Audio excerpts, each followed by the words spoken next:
ಬೆಟ್ಕುಳಿಯ ನಾರಾಯಣ್ ಕುಸ್ಲಪ್ಪ ನಾಯ್ಕ ಅವರ ಸ್ಮರಣಾರ್ಥ ಅವರ ಮೊಮ್ಮಗ ವಕೀಲರಾದ ಪ್ರಶಾಂತ್ ಕುಮಾರ್ ಶಂಕರ್ ನಾಯ್ಕರು ಕುಮಟಾ ತಾಲೂಕಿನ ಬೆಟ್ಕುಳಿಯ ಸರ್ಕಾರಿ ಕಿರಿಯ ಪ್ರಾಥಮಿಕ ಶಾಲೆಯ ವಿದ್ಯಾರ್ಥಿಗಳಿಗೆ ಕಲಿಕಾ ಪರಿಕರಗಳನ್ನು ವಿತರಿಸುವ ಮೂಲಕ ಶೈಕ್ಷಣಿಕ ಪ್ರೇಮ ಮೆರೆದರು. ಕುಮಟಾದ ಖ್ಯಾತ ವಕೀಲರಾದ ಪ್ರಶಾಂತ್ ಕುಮಾರ್ ಶಂಕರ್ ನಾಯ್ಕರು ಬೆಟ್ಕುಳಿಯವರು ಕಳೆದ ಹಲವು ವರ್ಷಗಳಿಂದ ಅವರ ಅಜ್ಜ ಸ್ವಾತಂತ್ರ್ಯ ಹೋರಾಟಗಾರರಾದ ನಾರಾಯಣ ಕುಸ್ಲಪ್ಪ ನಾಯ್ಕ ಅವರ ಸ್ಮರಣಾರ್ಥ ಸರ್ಕಾರಿ ಶಾಲೆಯ ವಿದ್ಯಾರ್ಥಿಗಳಿಗೆ ಶೈಕ್ಷಣಿಕ ಪರಿಕರಗಳನ್ನು ವಿತರಿಸುತ್ತಾ ಬಂದಿದ್ದಾರೆ. ಈ ವರ್ಷವೂ ಬೆಟ್ಕುಳಿಯ ಸರ್ಕಾರಿ ಕಿರಿಯ ಪ್ರಾಥಮಿಕ ಶಾಲೆಗೆ ತೆರಳಿದ ಪ್ರಶಾಂತ್ ನಾಯ್ಕರ ಕುಟುಂಬದವರು ವಿದ್ಯಾರ್ಥಿಗಳಿಗೆ ಸಿಹಿ ವಿತರಿಸಿ ಶೈಕ್ಷಣಿಕ ಪರಿಕರಗಳನ್ನು ವಿತರಿಸಿದರು. ಅಲ್ಲದೆ ವಿದ್ಯಾರ್ಥಿಗಳಿಗೆ, ಶಿಕ್ಷಕರಿಗೆ, ಅಡುಗೆ ಸಿಬ್ಬಂದಿಗಳಿಗೆ ಹಾಗೂ ಎಸ್ಡಿಎಂಸಿ ಸದಸ್ಯರುಗಳಿಗೂ ಹಣ್ಣಿನ ಕಸಿ ಗಿಡಗಳನ್ನು ವಿತರಿಸುವ ಮೂಲಕ ಪರಿಸರ ಪ್ರೇಮ ಕೂಡ ಮೆರೆದರು. ಈ ಸಂದರ್ಭದಲ್ಲಿ ನಾರಾಯಣ ನಾಯ್ಕರ ಮಗ ನಿವೃತ್ತ ಶಿಕ್ಷಕರಾದ ಶಂಕರ್ ನಾಯ್ಕ್, ಮೊಮ್ಮಗ ಪ್ರವೀಣ್ ಮರಿ, ಮೊಮ್ಮಕ್ಕಳಾದ ಅಭಿನವ, ಅಶ್ವಿನ್ ಹಾಗೂ ಶಿಕ್ಷಕರಾದ ಐಜೆ ನಾಯ್ಕ್, ಅನಿಲ್ ನಾಯ್ಕ್, ಎಸ್ಡಿಎಂಸಿ ಸದಸ್ಯರಾದ ಪ್ರಕಾಶ್ ಹರಿಕಾಂತ, ತಿಪ್ಪಯ್ಯ ಹರಿಕಾಂತ, ಜಯಂತ್ ಹರಿಕಾಂತ ಹಾಗೂ ಊರ ನಾಗರಿಕರು ಉಪಸ್ಥಿತರಿದ್ದರು.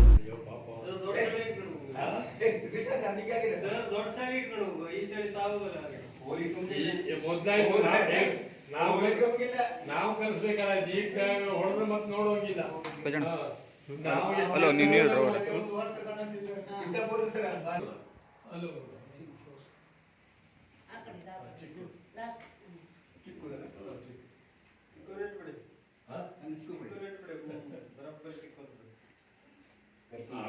ಇರುವುದಿಲ್ಲ.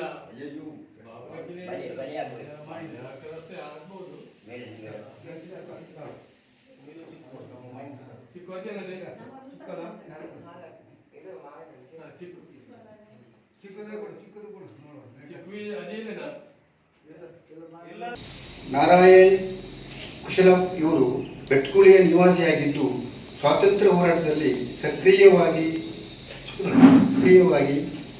ಭಾಗವಹಿಸಿ ಸುಮಾರು 1.5 ವರ್ಷಗಳ ಕಾಲ ಜೈಲುವಾಸವನ್ನು ಅನುಭವಿಸಿರುತ್ತಾರೆ.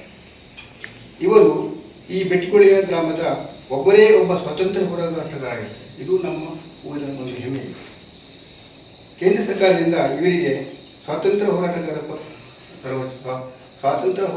ಸಲುವಾಗಿ ಇವರಿಗೆ ತಾಮ್ರದ ಒಂದು ಫಲಕವನ್ನು ನೀಡಿರುತ್ತಾರೆ.